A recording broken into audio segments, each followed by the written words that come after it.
What up, everybody, and welcome back to yet another Sound of Violence podcast. We're an MMA podcast to let you know the MMA podcast you should catch, skip, and can't miss each week. I just spilt beer all over my goddamn self, which you guys can see. Oh, shit! On YouTube. I also almost just spilt beer all over the goddamn floor. So, that was a heck of an intro. I am Pulver, and I'm here with my co-host, Chris Madaffer. What up, dude? What up? Yeah, I just noticed the beer that you have. I will not name it, but that was a beer I almost bought last week, and it's probably very juicy. Hence, when you opened it, it fucking went everywhere. It's juicy. Yeah, fucking. There's a joke there that I'm not gonna make. It's juicy. Yeah, I was thinking about it. It's juicy as hell. But from the sip of foam I had, it's also fucking delicious. So I'll get to that in a minute. But why don't you start us off? Actually, good segue. Why don't you start us off with the Papa Vodka presents, Doug Stanhope presents our sponsors. So, I don't know if there's too much lighting. Go ahead and guess what kind of beer that is. That looks hazy as a motherfucker. Very, very hazy. This is a collaboration from Belching Beaver and Coronado Brewing Company. It's called Tooth and Tail. Yeah, it's a New England IPA. Also weird. Yeah, it's very, very good. It's got all sorts of hops. It's got Citra, Idaho 7, Mosaic, Simcoe. It's about as tropical as it gets, and it's mostly pineapple flavored. And it's absolutely so. It's basically a pineapple tropical as fuck hazy IPA, and it tastes so. That sounds fantastic. That segues in nicely to my hazy, which is not quite as hazy. It's hard to tell because I'm rocking the fucking Mike Hess glass. Here, there's a gap. So mine's pretty fucking hazy as well. I also have a ridiculous head on this thing right now. But I am drinking the AleSmith's Juice Stand beer, which is their attempt at a hazy IPA. Which I believe John Holzer from Four Brewers said they've done one previously, but it wasn't actually canned. It was just one that was released on premises. And it's fucking delicious. It just tastes like a fruit bomb. Bunch of pineapple, a little bit of grapefruit, some of that like mango quality. It's really good. I don't I don't know that it's also very West Coast as well, which is kind of how I like my hazies. I like them as a blend of the East Coast, West Coast.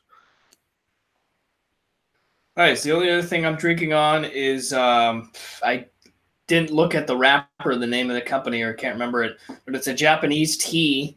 Yeah, I'm drinking some hot tea. It's a matcha tea. I can't remember if you pronounce it or not, or maca or matcha. I think it's matcha. I always it's like an antioxidant plant, but it's apple and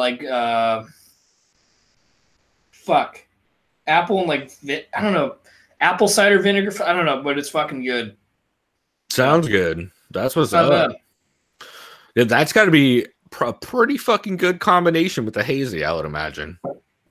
Yeah, I just had the tea because I needed a tiny little bit of caffeine and didn't want to have coffee because I was already caffeine down most of the day. See, I hear you. So, I was being a trash person and mixing $13 Rebel Yell whiskey with Coke earlier, which is a fucking delicious whiskey and Coke, which I don't normally drink, but I needed caffeine, and that's literally all I had. So, well, at least you're not a 21-year-old drinking Red Bull and vodka. Most weeks I am.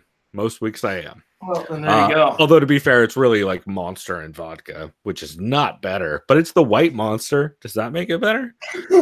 I'm off vodka after accidentally drinking an entire bottle of vodka last night with girlfriend Karen. So taking a break from vodka. Happen.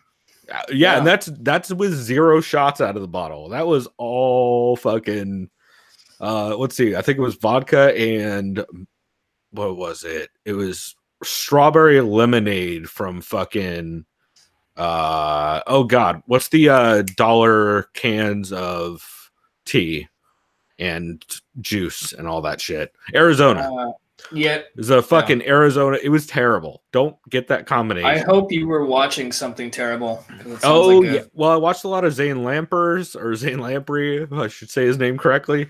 And I also, at one point, I blacked out when I was watching Shaq on Hot Ones. So Oh, I was watching a little bit of that earlier because I was like, I know this dude doesn't handle the heat that well as far as spicy food, so um, it was pretty good as far as what I watched. So Yeah, I couldn't tell you because I blacked out about 10 minutes into it. So cool. what happens when you listen to Zane Lamprey's podcast and then listen to Doug Stanhope's podcast? That's a dangerous 1-2 punch and they release on the same day. They release on Wednesdays, so it's fucked up. Anyway, we are not a booze podcast despite my best efforts, so why don't we get into format? Chris, why don't you start us off with the MMA podcast you recommend people catch this week? So I have multiple catches this week because I don't have a can't miss, but I'll just get this rolling. I've got a couple catches as well. My first catch is Heavy Hands. I was not able to listen to the vivisection. I don't know if I couldn't find it. I didn't look for it, but either way, I know they're not exactly interchangeable, but they're similar. They're similar. Heavy Hands, yeah. I think the vivisection actually, or Heavy Hands even gets referenced on the vivisection this week to make it even more of a clusterfuck.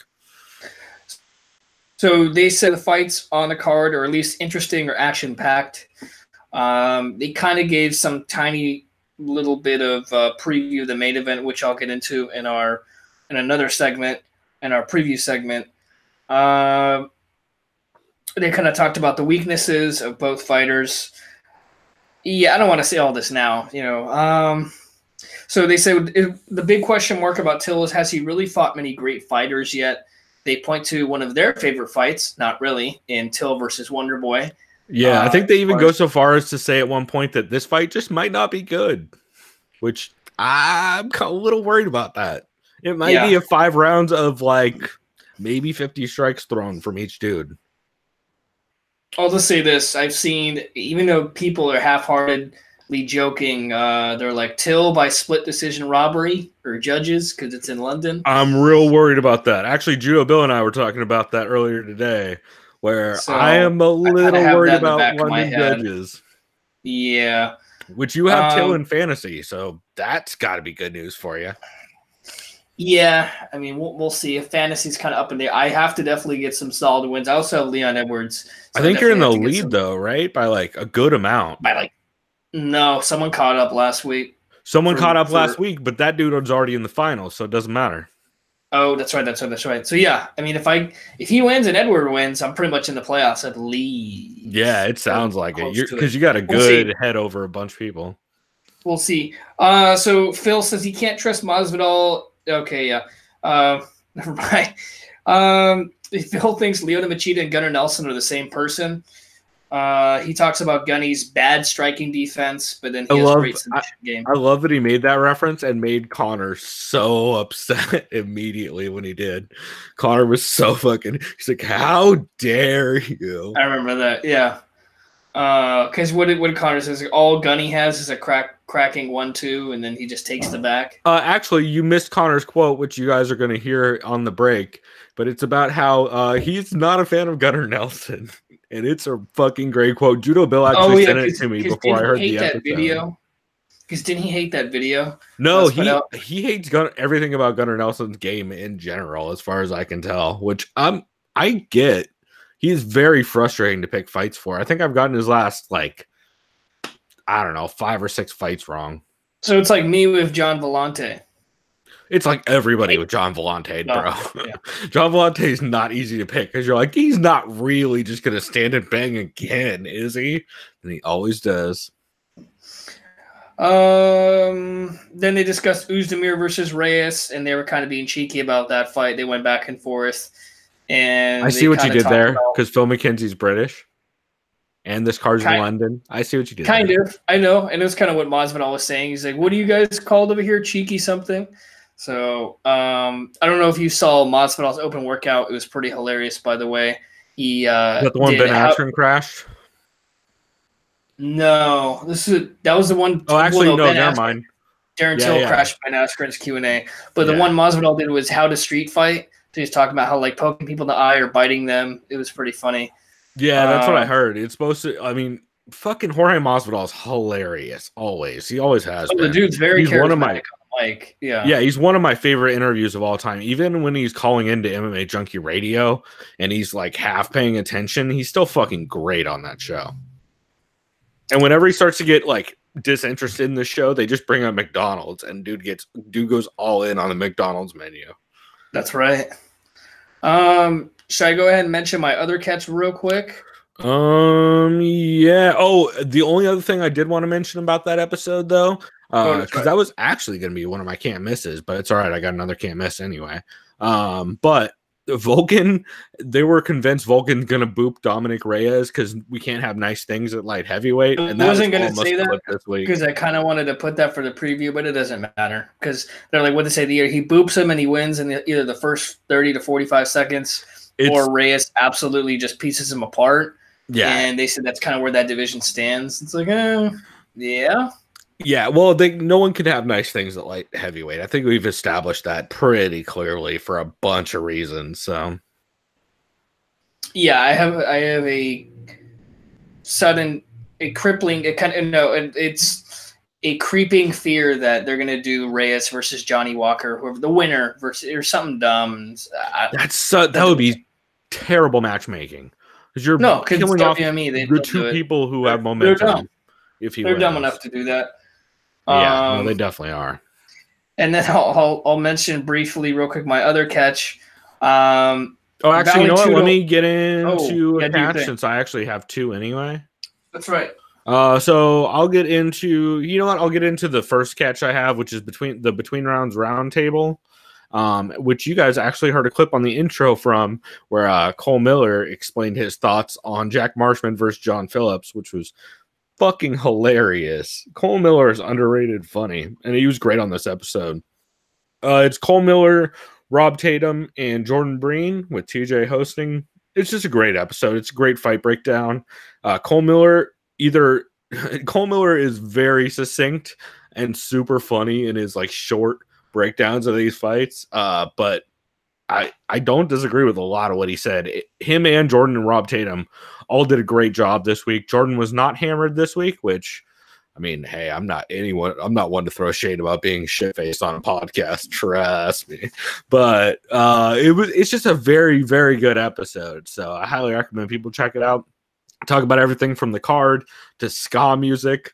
There's some fucking 99 Luftwaffe balloons references. There's a lot going on in that podcast, and it's real fucking good. Like so I highly recommend it.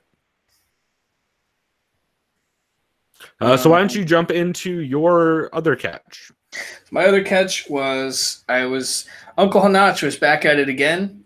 Vale Tudo, our episode 50. I didn't get a chance to catch this. I'm glad you did. So he acknowledges it's no longer February. It's no longer light skin history month. But he still had Eric Anders, a fellow light skin fighter, on, which is pretty funny because I don't want to say he's the opposite as far as personality of Anthony Smith, but he's definitely kind of more forward and kind of less laid back. He's kind of more, he kind of says it how it is kind of thing. Yeah, it's your boy, Eric Anders. And it was funny because that's an Action Jackson reference that no one's going to get.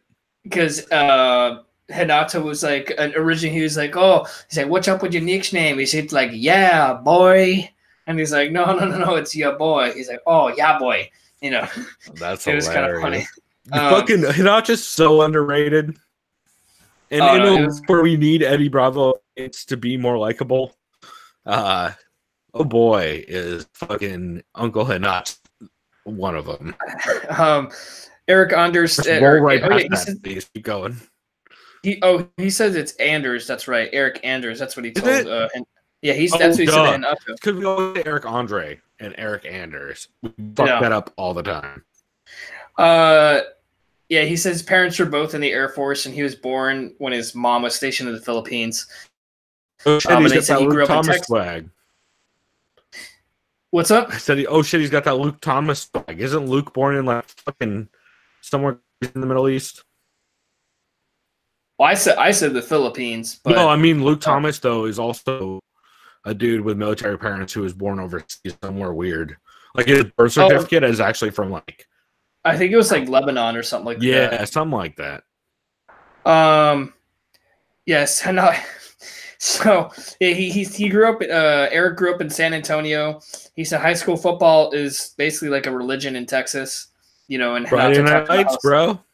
Yeah, Hinato's like, oh, I love Friday Night Lights and Friday Varsity Night Blues Lights and Varsity Blues. Hinato says, hey, Eric, he's like, it pays to be light-skinned because at least we don't look like Dean Thomas or King Mo. I thought that was pretty funny. Well, and he's throwing that shade because evidently there's a group chat where every time there's a fight between a dark-skinned dude and a light-skinned dude, it's like Eric Anders, Uncle Hinach, fucking Anthony Smith, and like then Dean Thomas and a couple dudes, and they're all going back and forth about fucking light-skinned dudes versus not light-skinned dudes, and it's fucking very funny. I think he talked about that on the first episode also.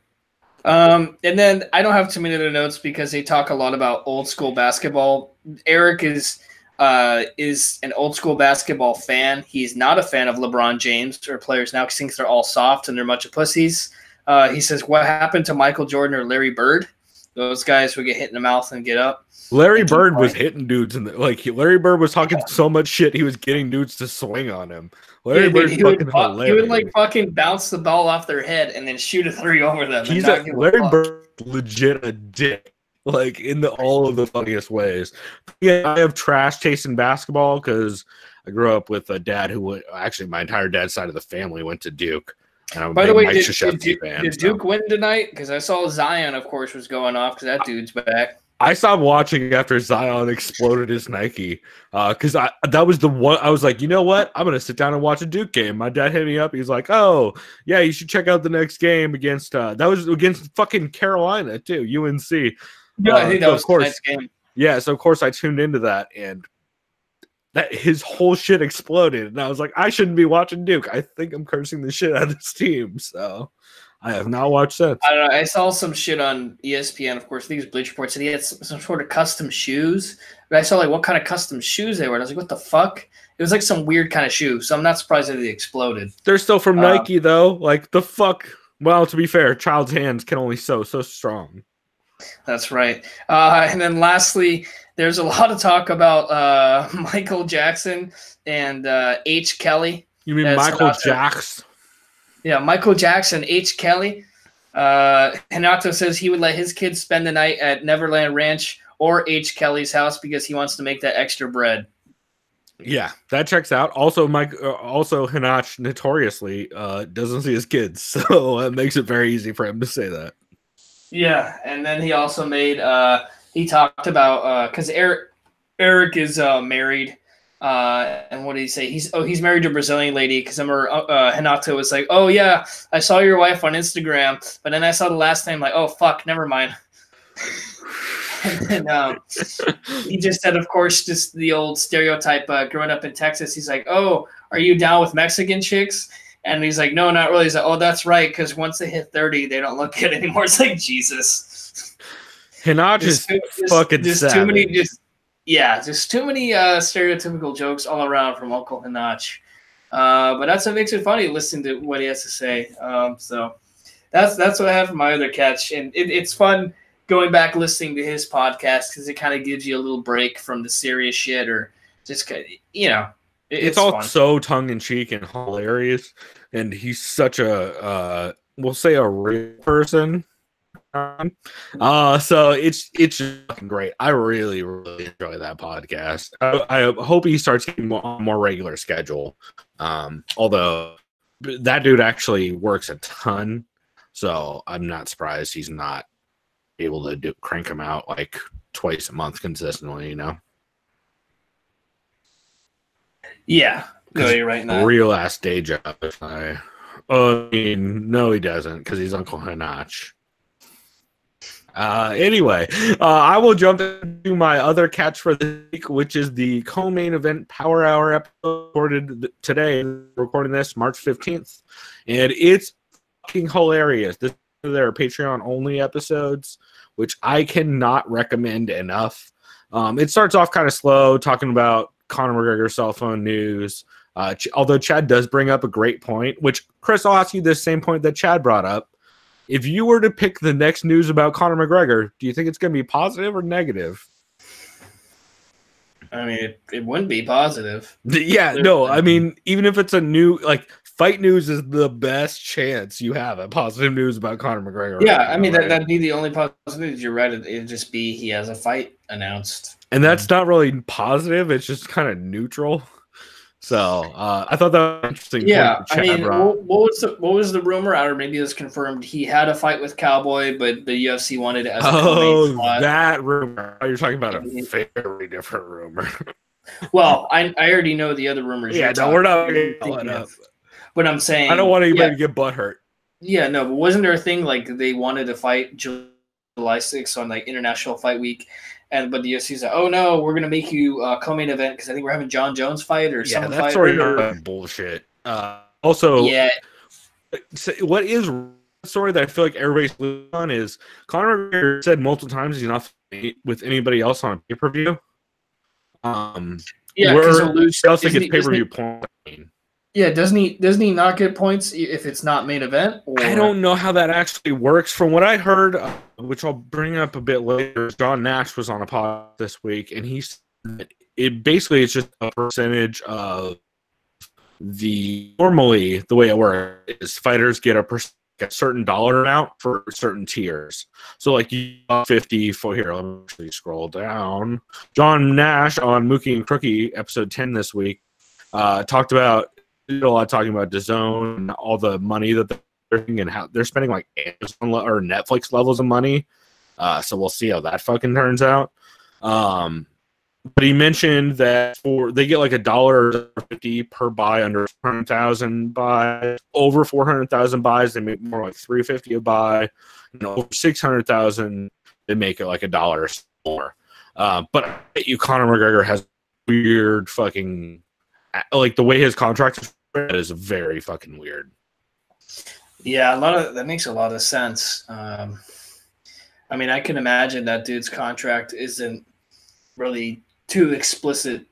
I bet it's extremely explicit, but I bet it's very different than everybody else's. Yeah, that's what I mean. It's explicit, but in a more, it's not in a roundabout way. It's a lot of stipulations or a lot of caveats to probably certain things, certain criteria he needs met or some bullshit like that, knowing him. It seems that way because of the way that he has specified multiple times that, hey, I won't fight with any other title fights on the card. I won't fight with anybody else who makes review points. I won't fight.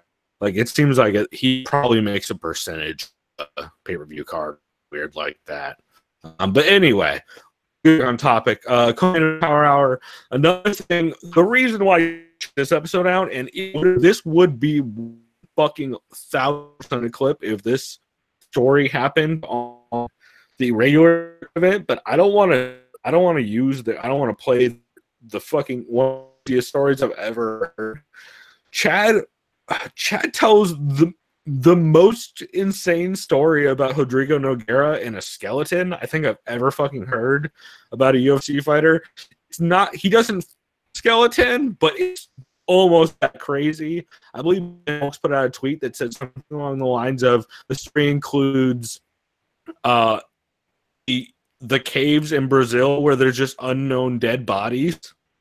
That's a part of the story. I will tell you in the beginning of the story, it starts with them being at a Halloween party where they stole a skeleton from the college or the school he was going to. That's how the story starts. And then it just gets fucking crazy. So I could not enough recommend this episode. It's fucking ridiculous. It's a ridiculous story. It's the main reason this is a catch. It's I cannot express how fucking crazy that story is. And this is the Patreon, right? Yeah, this is they're doing 2 Patreon episodes a week. They're doing one on Wednesdays, which is the live chat where they take questions, and then they do the Friday Patreon, which is more like write stuff out ahead or stuff out, but they have topics ahead of time they want to go into. And Chad's been teasing this story for a while. I would be worried normally overselling this, like, oh, can't nearly. It's fucking crazy. It's a crazy story. Yeah, everybody go sign up to the Co-Main Event Patreon because that's a crazy story. I don't know how I've never heard it. I don't know how nobody's ever talked about this before. It's fucking crazy. Look, I don't want to give too much away. They go to a cave where there's known bodies of dead people in Brazil, which that's crazy that's a thing. And that's part of the. It's fucking ridiculous. So subscribe to that. Sounds like some like French catacombs or some shit you could see like. Oh, it's no. See, mistake. You're thinking skeletons. Nope. Not a skeleton. Oh, like decomposing bodies. Raised maggots and buses come up multiple times. I'll just say that. Huh. Yeah, well, remind me to, I don't plan on going to Brazil anytime soon. Just remind me to never go in that area, probably just from the smell alone. No. Part of the story, I'm not going to give it away, but that is literally part of the story. So everybody go subscribe, even if you just subscribe for 1 month to hear that shit. It's worth $5 or whatever they did for episodes. I think it's $5, something like that. Completely worth it. Jesus. I can't explain enough how fucking crazy the story is. Anyway, they also talk a bit about the quote MMA apology that Dundas has come up with. Your apology for the original issue that happened actually turned much worse than the original thing that did people. Yeah, no, I get that. And they also talk about how it all looks like MacGyver or he of a romance novel dancer.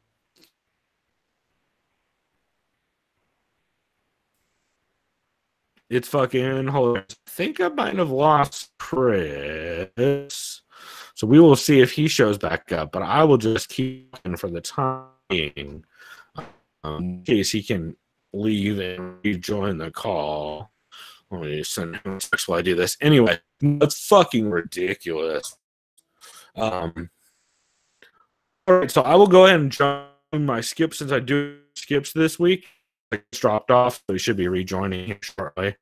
So my skip this week is Ariel Helwani's MMA show 37.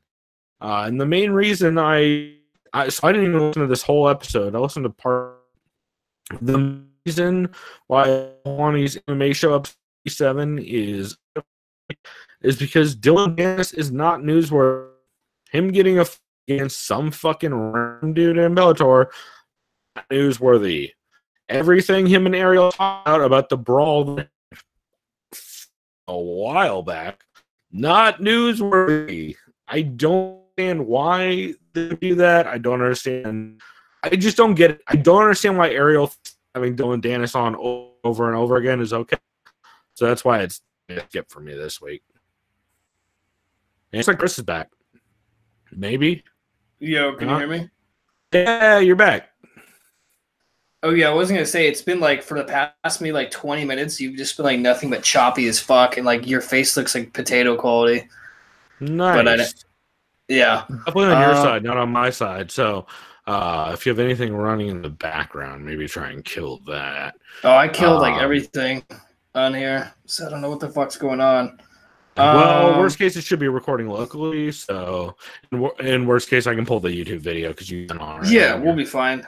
Shit. So where were we? I done my skip for this week, or one of my two skips this week, which is Ariel Helwani's MMA show episode 37, because Dylan Dennis is not newsworthy, and we don't need to have Dylan Dennis on to talk about the Khabib brawl and how he landed a punch on Khabib. Yeah, he's a fucking idiot. That dude doesn't deserve any attention. So, agree with you there, and that it should be a skip. Based on why don't you? Yeah, I mean, based on everything about Ariel's show lately, that dude, it bums me out. Yeah, and then isn't Bellator kind of pushing that full, like a bunch? Dylan Dennis, I mean, yeah, but that's because Bellator's going to Bellator, you know. Yeah. Anyway, so should I just get to my skip? But this was really easy, jump unfortunately. Right into it. So It's Time with Bruce Buffer, which I haven't listened to this in a long time. Was fucking Sammy Phillips on again? No, but it's I it's can't produced listen to by any more Sammy Phillips. produced by TJ TJ. DeSantis. Best in the business, gold standard. I Who's great. literally tweeted that out. However, what's not great, well, the guest is fine. The guest was so I'll say this: the only MMA they talked, and throughout the 45 minutes was in the first 4 minutes. That was it.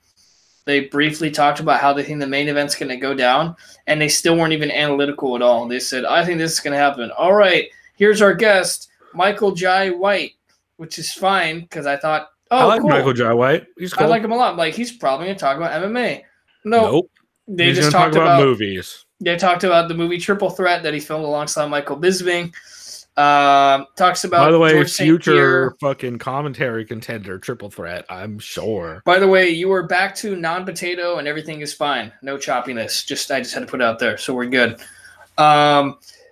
So yeah, he talked about how it's surreal that George St. Pierre is finally retired, but he says it's best he went on his own terms. Yeah, George seemed pretty fucking happy. Yeah, good for him. Bruce Buffer is frustrated with Conor McGregor. Everyone knows why. Yeah, I think a lot of people are, but Bruce Buffer is also I'm kind of desensitized to it. Bruce Buffer's also frustrated with Cody Garbrandt based on the fucking corner reaction video for Team Alpha Male during I saw that. Yeah, he was just, you just see him like this, and he's just like, no! Oh! Yeah. Great. Let's see. They talk about the whole paparazzi thing. Oh, Michael J. White's like, people take pictures of you from far away. That's expected. He kind of defended Conor, but only since if the guy was a complete douchebag, like if he just went up to him and started going like this with the camera and shit, without asking. I get that. And what was it like at 5 a.m.? Conor's probably just under a lot of influences.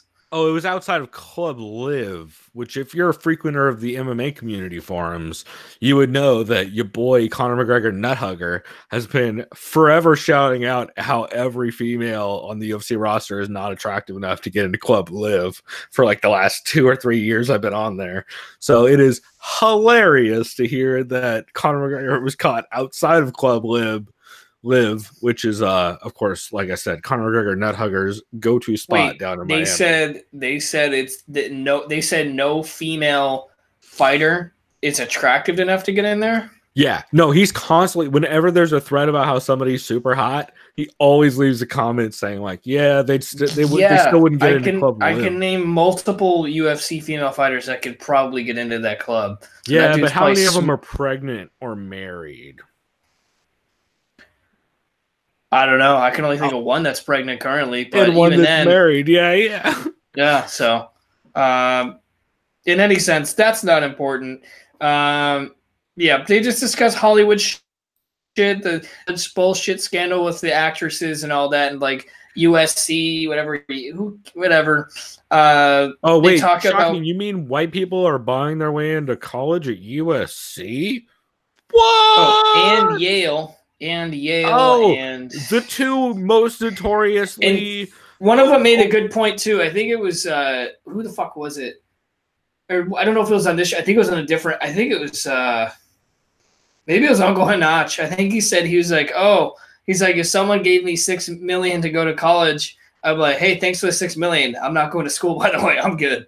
I'm going to invest this money or something. I'm like, yeah, I do the same thing.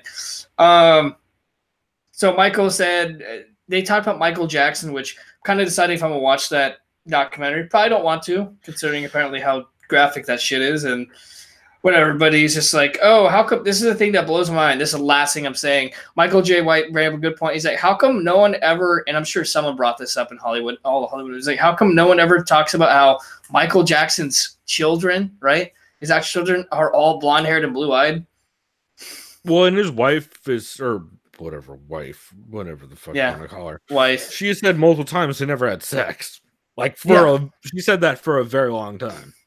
Yeah. So that's why I'm always surprised. Like everybody's like, oh, well, the doc about Michael Jackson and R. Kelly, they really expose like, motherfuckers, where were you in the 90s and 2000s? That shit was regular fucking news. wasn't Michael Jackson in court for he got sued for some 1995 accusation or I'm sure he's gotten sued for a bunch of shit. I mean, everybody knows Michael Jackson banged kids, and everybody know R. Kelly pisses on him. That's none of that shit is news. No, R. Kelly bangs on him and then he pisses on him. Well, okay. I mean, he sold some of them too, if we're being technically accurate, according to fucking trash people. So the world is twisted place, and there's pieces of shit like those two motherfuckers. I'm not giving them any more spotlight. They've already gotten their spotlight. One of them's dead, and I know someone say, "Oh, well, why are you defaming him? He's dead." I don't give a fuck if that motherfucker's dead. He's a piece of shit. Oh, for sure. No, somebody propofol the shit out of R. Kelly for all of our good. Really, that's what I'm saying. I will keep on moving on now that I've thrown all of us under the bus. I wish somebody would propofol whoever the fuck thinks it's a good idea to put the MMA Hour episode 472 and just fucking chuck commercials into the middle of it. I didn't know this was happening. It sure didn't used to. Evidently, I don't know when the fuck this started. It's only the audio version. It's not the video version. But on the audio version, they're just chucking fucking commercials in the middle of shit. I'm trying to remember because I listened to some of that, and I don't remember hearing. I wonder where you listened to it. So I listened to Clay Guida, like the beginning. Mm-hmm. Did you get Nicky to Gall? Where? And then Gustafson? So you did get through it. So I wonder. Dude, I don't remember hearing commercials at all. Did you watch the YouTube version or not? No, I was listening to it on Spotify. Interesting. I swear to God, I don't remember once commercials. Is it like Chael Sonnen style or it's like the guy saying the commercial or oh yeah. No, it's not even Luke Thomas saying the commercial. It's I don't remember hearing that. No, I don't. I swear to God, I don't remember hearing. So the way this went, I listened to the podcast version through Podcast Addict, just the regular MMA Hour feed, and Clay Guida called in, talked about fighting BJ Penn. They talk about the Rothwell. He talks about the Rothwell decision. What's next for GDS or JDS? Luke does. Luke does. And then they just randomly shove two commercials in the middle of a segment with no setup on the audio version. There's no setup. Like, it's not like he throws the commercial. He takes a pause right before he segments to Howard Gracie, and they just shove two fucking random commercials in. It's awful. Then Howard Gracie calls in and talk about the return of Metamoris. I remember about that. Yeah, Hulk says a bunch of misty shit about getting a business partner, but then also and saying how he wants to pay everybody, but then also saying, like, he throws AJ Agazar under the bus because he's like, oh, AJ Agazar was shitting on us publicly, but we only owe him $1,000. We owe a lot of other people a lot more money. Like, I don't know why he has to go out publicly. That interview, I was so lost. Like, don't get me wrong. When I tell you, when I'm listening to a podcast, I'm usually like playing a video game or some shit like MLB The Show, where I'm just kind of like, oh, okay, that's cool. You know, like something where I'm not like fucking like zoned in or some shit. Yeah. It's something you just play casually. But so not Apex Legends, right? No, I ain't gonna be playing. Which, by the way, I have 2 wins in now. Very first game ever won, and then I was in another randoms game, and they babysat me through another win. We could tell everyone here how it went with you and I partnered up. We had a bunch of momos. Oh my god! So we've been playing the shit out of Apex Legends, and we couldn't convince Chris's brother to jump on, so we were matching up with a random for our third member, and it did not fucking go well. They all just run away. We're like, oh, there he goes. The guy's just like going the fucking like opposite direction. We literally had to start just chasing them. Oh, he's dead now. Sure. Yeah. Like, what do we do? Every time. It was every time.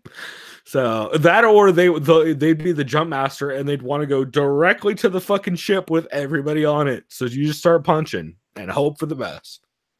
By the way, hate to plug. Kind of like a fucking. Go ahead. Some people are probably like, "Oh, fucking Battle Royale, great." The one for Battlefield looks fantastic, and that comes out in about a week and a half. I honestly don't give a shit about Battle Royale outside of fucking Apex because that game is so fucking good feeling.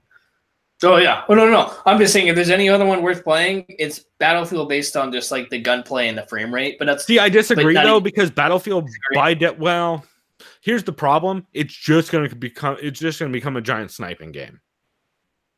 Because that's a good that's a good point. Thing with Battlefield is distance is like where that game excels. So especially on PC, like that shit will be so unplayable. You're gonna be getting sniped from fucking I'll just say this. nowhere. Based on their system in it, there's a lot of vehicles and there's a lot of helicopters and boats. So I mean, I don't know. We'll see. Play out. Either what? That's the only thing that intrigues me, dude. I saw gameplay. You like could squad helicopters in a circle. Yeah, that sounds cool as shit to me. I don't give a fuck. Just flying around. I don't know. It kind of has me intrigued. Could be cool. Could be super frustrating if somebody just flies up to infinity and then you have to fucking. They're like hitting the ceiling and dropping back down, and you have to do the same thing to try and shoot them. Yeah. So. Could be good, could be rough. Anyway, some more shit on that Luke Thomas episode. Mickey Gall calls in, talking about his kidneys failing pre-fight and post-fight. Luke does a big segment for the Monday Morning Analyst which I highly recommend watching the YouTube version. You should never ever do anything but the YouTube version from now on, because number one, it includes the Monday Morning Analyst. Number two, it doesn't have these shithead ads that were added by some fucking idiot producer at Vox, or not Vox, SBN. Whatever. It's Vox. You're talking about Luke Thomas, right? Are they Vox too? They're Vox. No, MMA Junkie is Vox also, right? Are you talking about MMA Junkie or MMA Hour? Both. They're because I know MMA Junkie is Vox.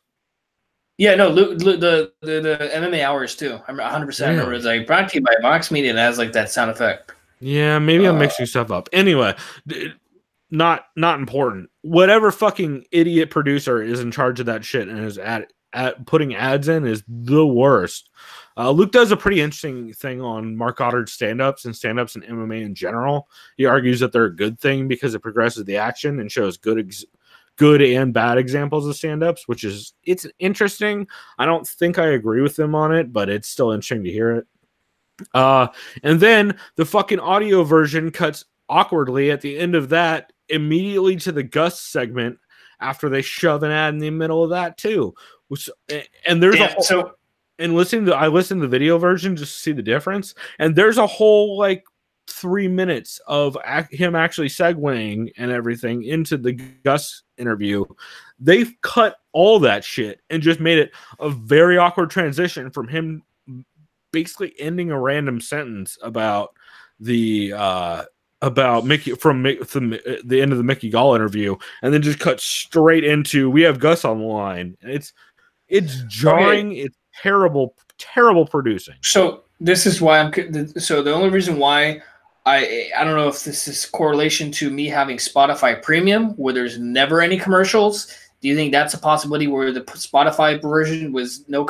That can't be it, right? I think that's what it is I think to Spotify they probably uploaded the regular version, and I think to their actual podcast feed, since that's where they get all, because they're not going to get. I don't think they're going to get data metrics from Spotify. Yeah, which I think is why they would do that. Because all their data metrics are going to come through their own RSS feed, which Spotify uses a different RSS feed. No, that's a very good point. I'm glad you bringing that up. So I think that's why I specifically got it on the RSS feed for that podcast, is because I think that's where they generate all their money. So like stuff like Art19 and all that. Anybody who you see uses the Art19 URL, like when you're starting a podcast, if it says Art19 on it, then basically that's just a way to track statistics, and that's basically how you can generate revenue via sponsors. So it's shitty. It's just shitty. It would be so easy to have Luke Thomas record a fucking 3-minute piece of fucking audio that you could use every goddamn week and just say, oh, we're going to go to an ad for whatever. And then, or just say, we're going to cut to an ad and then cut to the ad, but just doing it like at the end of a random sentence and then not setting up the next segment apart from, oh, we're here with Gus. It's unbearable. Oh, that sounds terrible. There's so many easy ways that would take almost no effort at all to do that, and they're just not doing it because they don't give a fuck. So fuck them. Fuck. everything about the audio version of that show. I'm just gonna keep it listening to it on Spotify then if it means I don't have to listen to shitty fucking ads. Yeah, that's what I would do. Listen to it on Spotify. Actually, I recommend more over everything the YouTube version because he includes the Monday Morning Analysts on that now, which they've cut out of all audio versions going forward. Oh, I did notice that because he puts everything. I didn't hear it. I was like, wait, where is the whole? Oh, also, I think they fucking changed the order of some of the segments on the audio version. So all I'm saying is if you're going, because I've been watching the video version, or I put on the video version at work in the background, just listen to it. So I would 100% recommend that over everything else. So my skip this week isn't so much that it was a bad episode. It's just never ever listen to the MMA Hour aside from on YouTube. Don't ever do it because it's a fucking giant waste of your time. Anyway, now that I've gotten very animated and upset about that, Chris, why don't you jump us into that was a weird way to phrase that. Maybe don't just beat people up randomly in a group, but why don't you jump into the episode you recommend people can't miss this week? So this was initially a third catch, but I'll just make it the can't miss. For me, it was the regular episode, the not Patreon of Co-Main Event. I enjoyed this one a lot. Yeah, they were talking a lot about Stipe and his status at heavyweight and how at one point everyone was like, oh shit, is this dude like probably the GOAT if he keeps this up? Then he got himself knocked out by DC, however you want to call that, whether it was the eye poke or he was beat. Whatever, there's a lot of arguments for that. It doesn't matter. He got caught. That's what really matters. He got caught. It happens, people. Yep. They said the last thing Tim Means remembers in a fight is the fight is going well for him and he's winning until he gets knocked out. And and fucked his whole shit up. Yeah, his leg was like destroyed. He got crow-copped like a motherfucker. They said the main event from last week, JDS versus Lewis, reminded them, and a lot of people mention this, of Pete Dragosel versus Scott Smith. And a lot of people mention that, which is, I get that's. Yeah, it's just when Lewis got hit, and all of a sudden he was just like, ah! But then like it's kind of similar, but Lewis was not nearly as hurt as Scott Smith was in that fight. Yeah. Scott Smith literally curled over and died after he knocked out Pete Sell in that fight. No, yeah, I agree. I remember that fight. The guy's he's just like crumpled the whole time, hits him, and then he immediately falls down too. Yeah, it's always my go-to like comeback reference that no one brings up is because it's fucking cool. I saw that the first time I watched that fight was on Fight. Yeah, it's probably not on Fight Pass.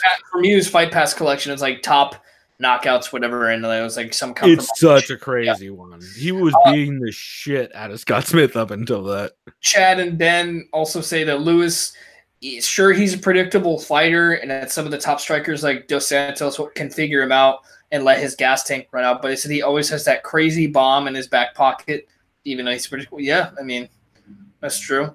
They think Dos Santos should fight Francis Ngannou next. They kind of discussed how that fight would go down. They think JDS would piece him up for a bit, but they like Ngannou's chin. And they're like, we just can't deny it. Ngannou's just going to probably end up landing one of those shots. The guy's just too athletic, and he could just close in that distance. And I disagree fucking wholeheartedly.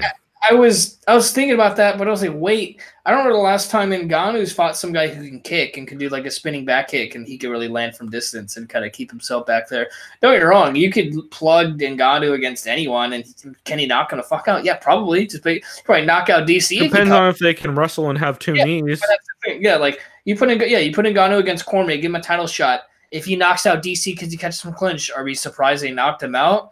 Maybe depending on how he got close to him. Yeah, I think DC fucks up Ngannou. Oh, I think he does too. But I'm saying 9 times out of 10, no one would be surprised if Ngannou won by knockout because that's what he could fucking do. Literally, to probably anyone in that roster. I'd be surprised if Ngannou won anything by decision. Yeah, no. I just don't see that. No, unless he becomes a wrestler tomorrow. Yeah, or a kickboxer. I don't see that. But the point is, they said they think Stipe needs to accept a fight soon. I agree. They think he should fight Dos Santos in a rubber match. They're 1-1 right now.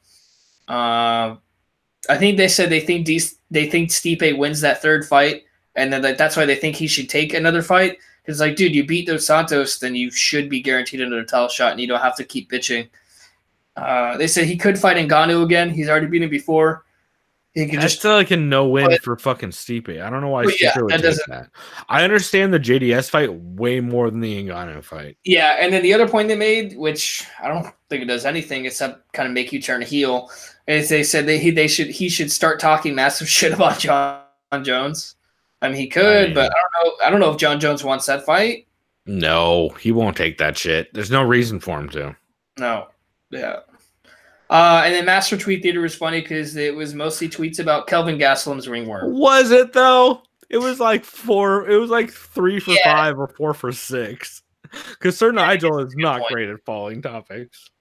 That's true. Because I remember he discussed the ringworm. I was like, wait, wasn't that like a couple weeks ago? It was a while ago. I had to think about it. And I was like, wait, that was the Connor tweet, which I thought was funny.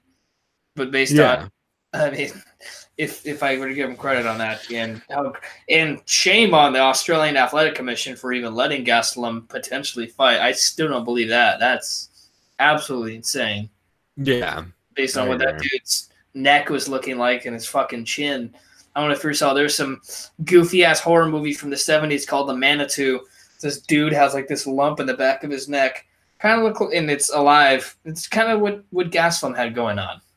That's hilarious. Yeah. Let's see. So I think my miss for this week is Listen, episode 3. Which there's not a ton I want to say about this other than Mark Goddard. This is the show with Mark Goddard. That's Goddard and Dan Hardy.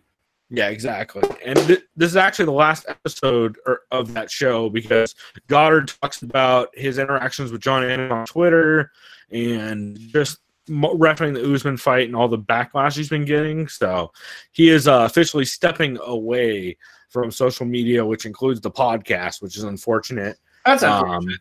Yeah, but it's interesting to hear his discussion about it, and he talks in detail. So it's cool to hear, and I think it's worth listening to for sure. So why don't you get us into your new show, and I am going to go take a piss while you do it because I'm about to piss myself. All right. Well, I wish I had a fucking news show, but I don't. So I'm going to go ahead and talk about just some honorable mentions. Does that mean see, I'm fucking new to this shit still. Does that mean he muted himself or I muted myself? I think it means he muted himself. Unless I muted myself. I don't think I did. Let's see. Oh, no, that's on his end.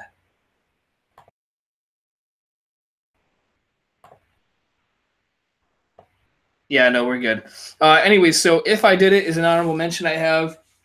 Of course, Eugene S. Robinson kind of referencing any sort of fascist shit. You know, he's going on his anti-fascism tirade. He wonders if Heinrich Himmler would have been mad if Hitler was arrested for jaywalking. Of course, we had a lot of podcasts that discussed the whole McGregor phone incident, that thing. He said Connor's pattern of behavior is like the stock prices for Boeing lately, which I thought was kind of funny. They discussed what would you do if you're WME IMG, the ownership of the UFC, or the UFC, as Eugene likes to call them. They all think WME has to sit tight and stand pat, hoping Connor doesn't continue his trend of misbehavior. Apparently, back in the day, Eugene auditioned for Van Halen once David Lee Roth left, which I thought that's very interesting. One thing Alexi said, which I thought was funny, is that Connor opens his mouth while John Jones opens his nose. They talked about Paulo Costa's lack of respect for Romero's comments on I think he popped for steroids kind of thing. They said Teddy Atlas needs a dictator in boxing like Dana White. And Eugene says Junior Dos Santos has a fighter's chance to get out of the Lost Battalion. Yeah, it was a pretty good if I did it for sure. And apologies for pulling a fucking Joe Rogan podcast guest or Joe Rogan podcast episode guest. Fucking Jesus. I evidently drank too much whiskey and coke for this show. So yeah, and unfortunately I didn't have a new episode because I am a trash person. So I caught the end of that right before I ran in the other direction. So so my new show that I'll get to here for a second, I should have had you go to Well Rounded, but I had a feeling you didn't have enough to talk about that. So my new show that I listened to this week was Augur Pass 2019 UFC London DraftKings picks. This was a show that I about originally from I've seen the name before. I've heard it around, but I've never listened to it. And this was a show that I saw. Flying Brian J, I think is what he goes by on Twitter. Flying Brian, I think he's the main thing he goes by, and he's the MMA. God, Bloody Elbow. Sorry, he's a Bloody Elbow guy. And I like him a lot. He is fun. Like, he did a live stream for, I forget which pay-per-view, maybe 229, something like that. Or maybe 230. I don't remember. But I really enjoy his content that he puts out. He does post shows recently on Bloody Elbow's feed with Zane Simon and Eddie, I want to say. Maybe Eddie Mercado's on there also. Maybe Victor Rodriguez. I can't remember. But he mentioned he did a couple polls this week about MMA podcasts, which we retweeted. And one of the ones that won hands down was Dogger Pass, which I really enjoy. It's hosted by Paul Shaughnessy. When you read that dude's name, it is super hard not to fuck it up, but it's clearly Shaughnessy. And Cody Staftik. I was saying, so like that bit from Key and Peele, the Oshag Hennessy, the teacher who can't say names right? It's literally spelled Saughnassey, if I remember right. Hennessy. Yeah. So this is a really good show. I understand why people dig it. It's mostly focused on betting and DraftKings overall, but they do very in-depth on every one of the fights. They do pretty succinct breakdowns, but they clearly do a ton of research. They brought up the camps dudes were moving to for just this fight, which I know a couple shows did bring up, a couple shows didn't, and that's kind of a good tell as to whether or not, like Chris and I, we do too much research on the podcast end of thing, so we're not like following dudes' Instagrams to figure out what camp they moved to for this one, or what gym they moved to for this camp. So it's just a very, very solid breakdown show.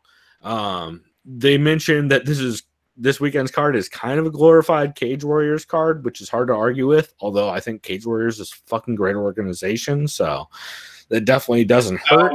With all the Brits and the Irish? Yeah, mostly Brits, but yeah, they've been pulling some of the Bama guys over too. And yeah, they talk about Masvidal's extremely close losses, Till's extremely low output, and his weight issues, which, by the way, we just shit on everyone this week for saying, I heard multiple podcasts. Mostly it was, I'm trying to remember who it was. I can't remember off the top of my head. Somebody recently did on their podcast was saying, oh, well, you know, we kind of give Till a break of missing weight last time. It was a British dude. I don't remember. Oh, it was John Gooden on Submission Radio. He was saying, yeah. So he was saying, oh, you kind of got to give Darren some leverage by missing weight. Because last time he missed weight, because his wife was, I mean, there's some behind the scenes stuff that, no, it wasn't him. Who the fuck was it? Probably Dan Hardy. Well, it might have been. Either way, he was talking about how you kind of need to give him leverage. There was some stuff, personal issues going on. Oh, Brendan Schaub. It was fucking Brendan Schaub. Oh, that checks way out.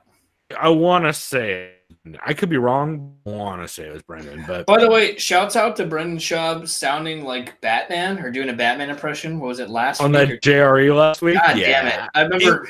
It would have been my skip, but it was a decent episode. Oh, so. No, it was a great episode. They all made good points. So he's like, yeah, Joe, I'm Batman. I mean, that's why I didn't bring it up as a good or a bad last week. So I was like, I mean, I would have had this as because of fucking Brendan's terrible place, but it's a fine episode. It was just funny seeing the comments from people who've never really seen JRE, but at least with Brendan Schaub on there, and I'm like, who the fuck is this Batman sounding son of a bitch? So many times, like, that's got to be such a small portion of that audience. Oh, I had to admit, but I thought it was hilarious. Like, some kind of like, are you new to this podcast? Or like, pretty much, like, okay, that makes sense. Like, yeah, you have to be to not know Brendan. He's on fucking once a month at least. Yeah. Well, there are probably people who skip the Fight Companions, and he hasn't been on in a bit. So yeah. It's funny. Anyway, yeah, it's just Dogger Pass is just a very good breakdown show. I'm definitely adding it to my regular rotation of like shows that when I don't know what to listen to, I'll put that on. And I'll probably listen to that earlier in the week. It seems like they do, since it's mostly betting focused, and they do it from what it sounds like pretty early in the week. I think I'm gonna start adding that into my rotation on like whenever it drops, Tuesday, Wednesday, something like that, and start kind of getting a feel for cards early, because it's interesting to get a feel for cards early, especially from a betting perspective, and then hear how all those lines have moved later on, which guys like Vivisection cover. Sounds good, man. I'm always down for new stuff that just has a really in-depth breakdown. I know there's already a couple shows that pretty much do that, but I mean, there's a bunch of them, but this is a very good one. Yeah, like I have zero complaints about it. It's very good as well. Nice, man. Cool, man. Let's see. So, do you have any well-rounded episodes for this week? Unfortunately, no. This week was kind of weird. I was busy doing stuff, helping out my dad with some business shit, being a photographer. Nice.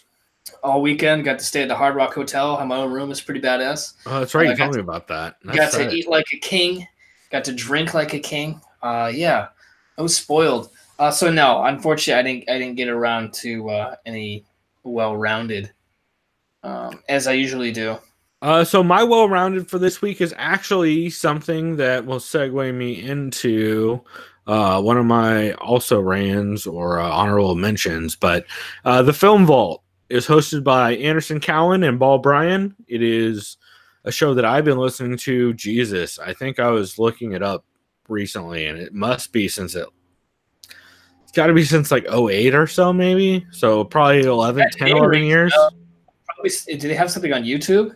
I feel like maybe. I don't know, because I know they've moved a couple times. I don't think they do video. I think they only do audio.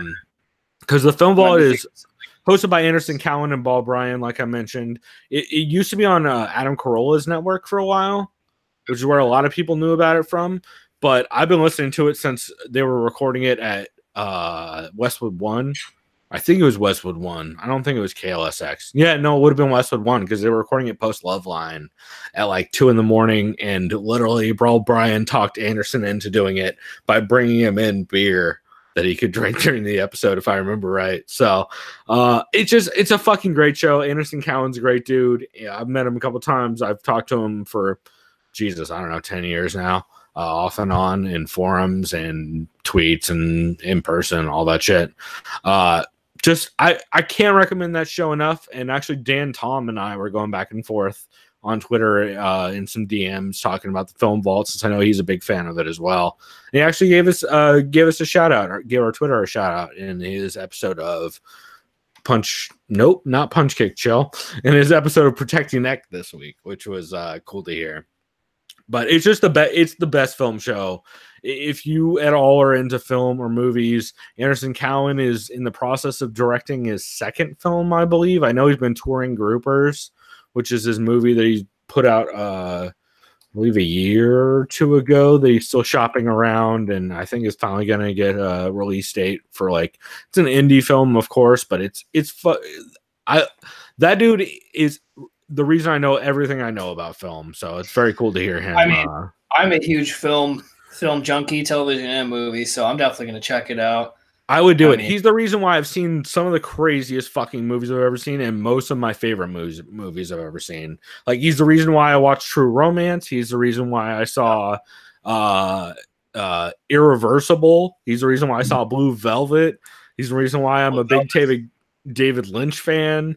That dude had a big influence on my film taste growing up. So, because like I said, I've been listening to him since basically I got out of high school. So, I just can't recommend it highly enough. And then he also has a show called The After Disaster, which is him, Tyler White, and Mike Carano, which they've been doing for, Jesus, at least, again, probably, it's got to at least be 5 or 10 years. Probably not 10. It's probably been like 5 or 8 or something. But it's fucking fantastic. I've been listening since the infamous Machete episode that never aired. Actually, I think I called into the Film Vault at one point way back in the day. Now that I think about it, I'm pretty sure I stole one of Anderson's top 5. So I should mention on the Film Vault, each week they do a top 5 and then a category. So they do like top 5 baddest bitches in film, top 5 like drunks in film, top 5 like plot twists, they've done a billion top 5s. They've done, like I said, it's been going on forever. So highly recommend it. And the After Disaster is literally just the 3 of them hanging out, talking about random shit. Mike Carano is maybe the most interesting man I've ever met in the world. He is so fucking interesting and such a unique character. Also from San Diego. Grew up, I think, about 2 blocks from where I grew up. 40 years earlier or 30 years earlier than I did, probably. But I love me some Mike Carano. He's a great dude. And yeah, both those shows you should absolutely check out. They're fun as hell. They're just pure fun. Like, they're weird and goofy, but they're just so much fun. I gotta check that out for sure. Because it's weird. I always try to watch. I have so many TV shows, or whether it's on Netflix or anything, or because I have HBO again. I try to watch at least a new show or start a new show a week. It's hard to do it when you're committed to TV shows. So lately, I've been doing a new one movie per week. Yesterday, I watched most of it. This new Netflix original called Triple Frontier. I had a really good cast. It was Ben Affleck, Pedro Pascal, Oscar Isaac. He's the guy from the new Star Wars movies. Pedro Pascal's from Narcos. He played Agent Pena. He was also in Game of Thrones. Right. Charlie Hunnam, from Sons of Anarchy, is Jax. And then they have I don't, because I don't watch Sons of Anarchy, but the Sons of Anarchy guy. But it was a decent movie. It just reminded me of Narcos and the Sicario for the action scenes. It was well shot. It wasn't anything that blew my mind, but that's how it is, honestly, with a lot of Netflix originals. I know that company was bankrupt at one point, so they just, dude, you can go to Netflix right now and you'll be like, Netflix is like, what the fuck? And it's just fucking da-da-da-da-da-da-da. I watched a ridiculous movie about 2 chicks in a park trying to figure out how to sell their boyfriend's weed to a dude who they were supposed to meet. And I got fucking 45 minutes in and nothing was happening. And I was so fucking aggravated. I literally rage quit the fucking movie. It was very frustrating. So yeah, if you want good film recommendations, 100% the Film Vault is your place. It's the reason why I know about the movie Barfly, which is one of my favorite movies of all time, and is the intro music on our podcast, or our end of the year podcast awards show. Is the and we use the fucking Bukowski clip too. I can't recommend that show highly enough. Plus, Anderson kind of hates his co-host. He hates his co-host, so it makes it even better. Cool. Cool. So you mentioned the shows that you were listening to as honorable mentions. Did you have any others of those?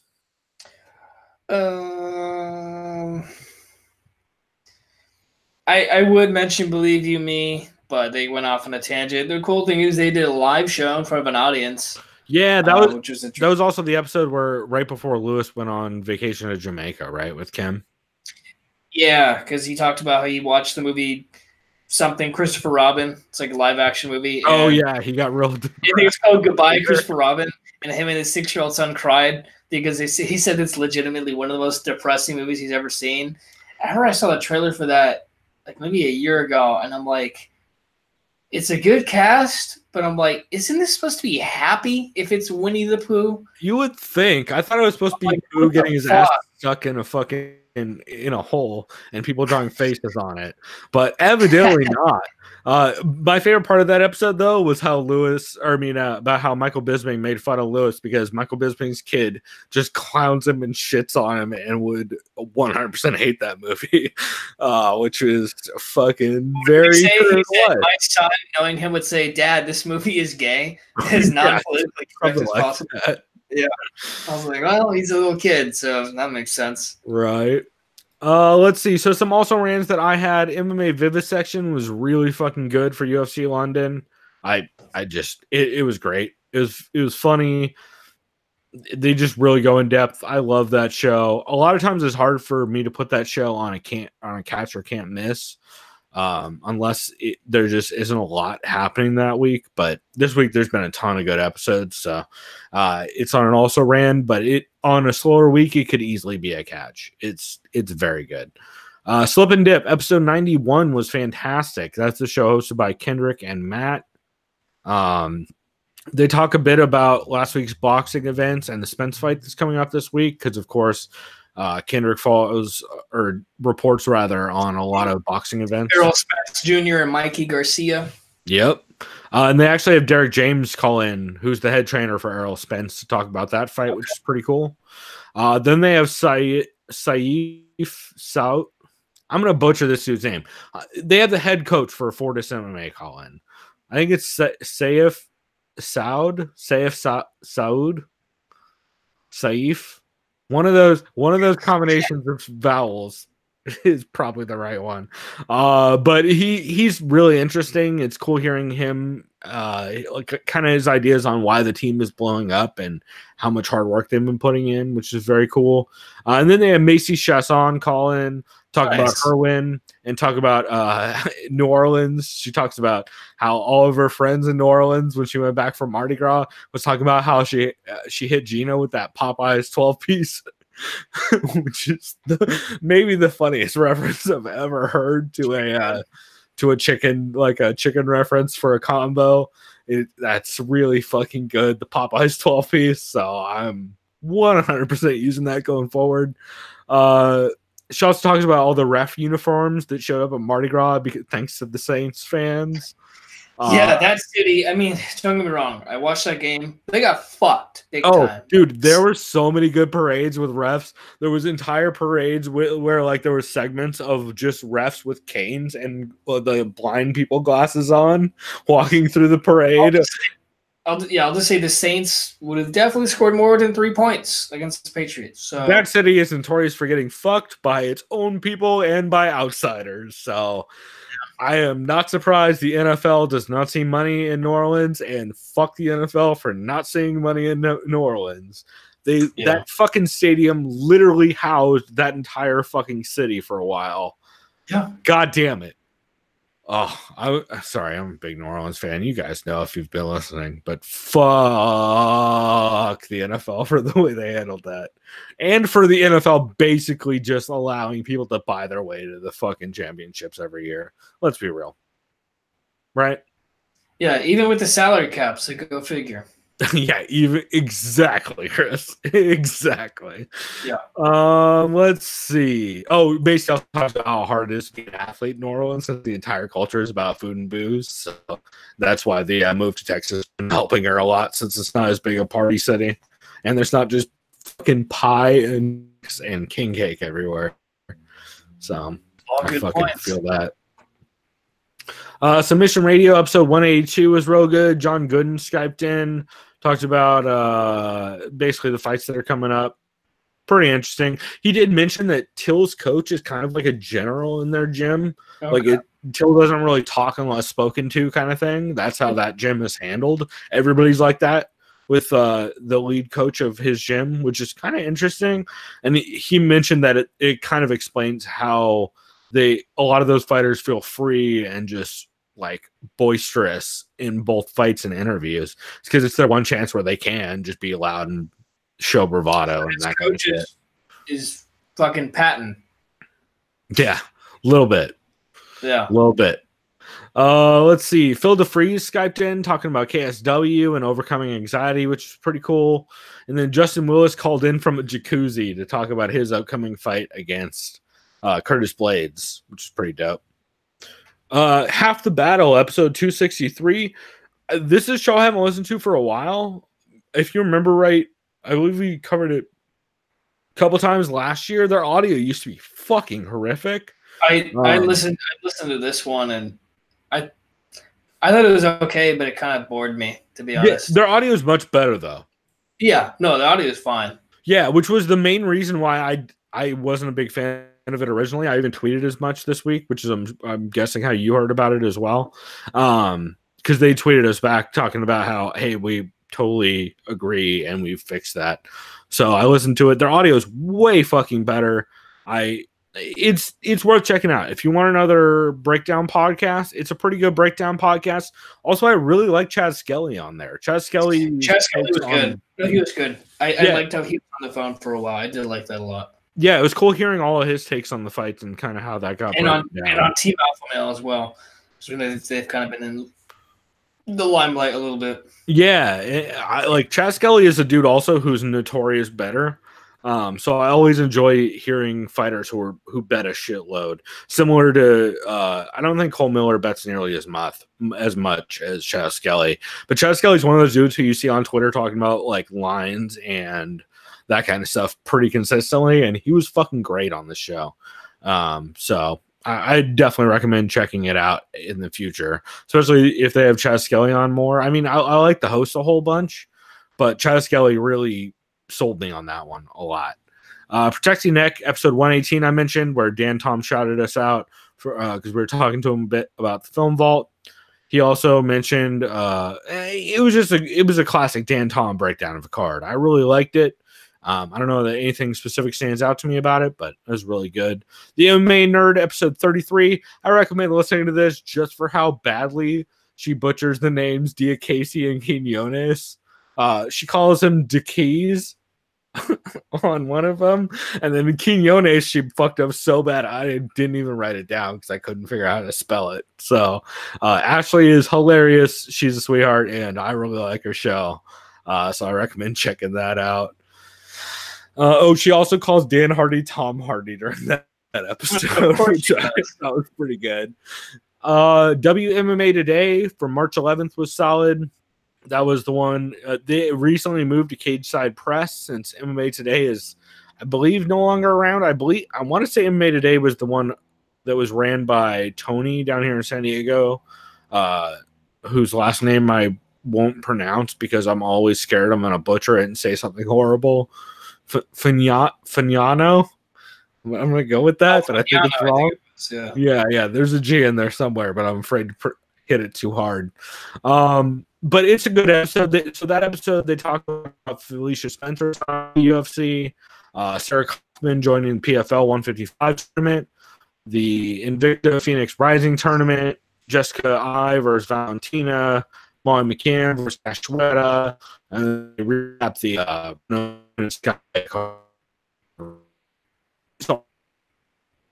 fight.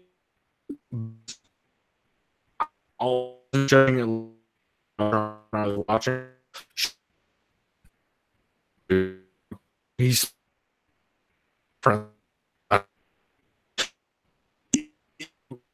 that's for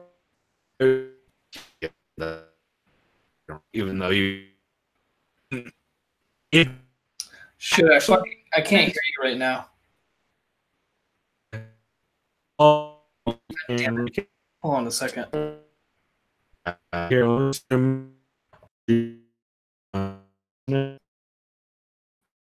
don't know if actually anyway, I'll just pretty good.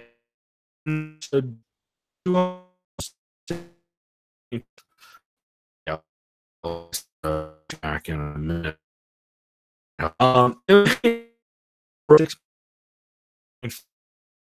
It was a good episode, but I just found out thing